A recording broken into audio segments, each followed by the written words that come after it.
Hello mga ka-revealer! Tayo po ay dadako na sa part 4 ng ating topic. Ngunit bago yan, magkaroon muna tayo ng review sa ating mga nagdaang topic. Ikaw, hindi mo pa rin ba nakita ang Diyos na ilaw? Natalakay po sa ating part 1 na kaya pala hindi nila makita or nakita ang Diyos nilang ilaw kasi nga sila ay mga masasamang tao.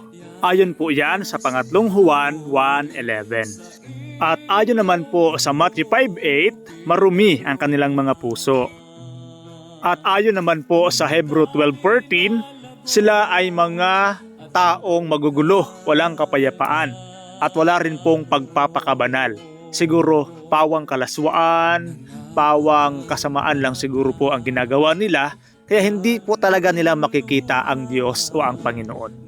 Kung atin din pong babalikan ang part 2, doon naman po natin tinalakay ang mga patunay at mga patutuo at katotohanan na marami na ang nakakita sa Diyos noon pa mang una.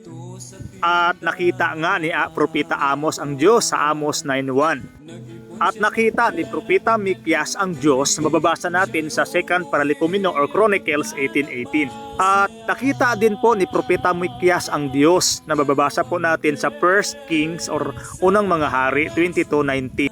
At mismong si Jacob o Propeta Jacob mismo ang nagpatotoo na nakita niya ang Diyos ng mukhaan na mababasa mo sa Genesis 32:30.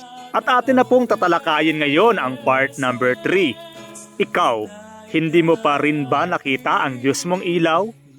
Na ayon nga sa awit 84:11, ang Diyos ay araw, pahayag 22:16, ang Diyos ay tala sa umaga, ang Noor 24:35, si Allah ay ilaw, Juan 8:12, Juan 9:5. At maliban kay Propeta Mikyas, kay Propeta Amos, kay Propeta Jacob, si Isaias po mismo ay nagpatotoo din na kanyang nakita ang Diyos. Basahin niyo po sa Isaias 6:1. Noong taong namatay ang Haring Uzias, ay nakita ako ang Panginoon na nakaupo sa isang luklukan, matayog at mataas, at pinuno ang templo ng kanyang kaluwalhatian. Hindi lang si Propeta Isaias, si Propeta Ezekiel din. Nakita ni Propeta Ezekiel ang anyo ng kaluwalhatian ng Diyos sa anyong bahaghari. Siya mismo ang nakakita at nasubasub pa siya ayon sa kanya sa Ezekiel 1:26 hanggang 1:28. Yan. At hindi lang si Propeta Ezekiel ang nakakita. Yung sumulat din ng pahayag na si Apostol Juan, kanya nakita din ang bahaghari na tulad sa anyo ng isang esmeralda na doon ay may nakaupo na isang batong haspe at isang sardio. 'Di ba? Napakalinaw.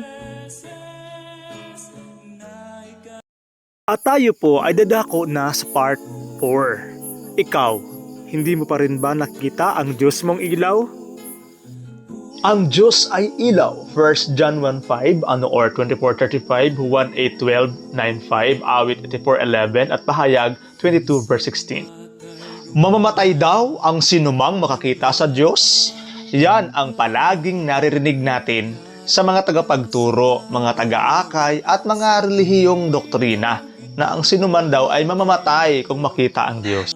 Katumbas po ito ng kahulugang huwag mo na lang hanapin ang Diyos kasi mamamatay ka kapag hinanap mo at makita mo, kaya huwag mo na lang hanapin.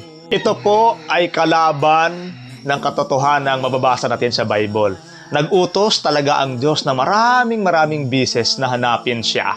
Pero dahil po sa katagang mamamatay ang sinumang makakita sa Diyos, ay para bagang sinabi nila na huwag mo na lang hanapin ang Diyos, na maling-mali po ayon sa Bible. Mismong Bible din po talaga ang nagpatotoo na maraming mga tao ang nakakita sa Diyos at hindi sila namatay. Basahin natin.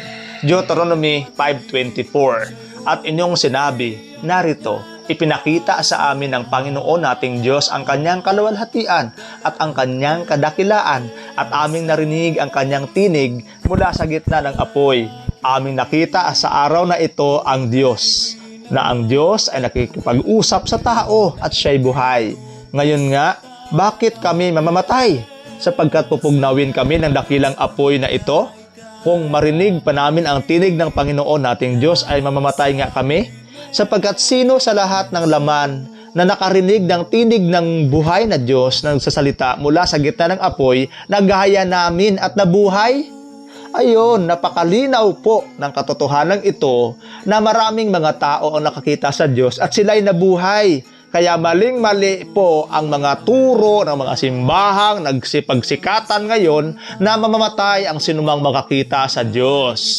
At mamamatay daw muna bago makita ang Diyos. Maling-mali po. Kaya po, limutin na po ninyo ang mga katuruang iyan ng inyong simbahan. Ang mga doktrinang iyan ng inyong simbahan. Limutin na po ninyo at itapon na po sa basurahan habang may oras pa po para tayo ay magbago.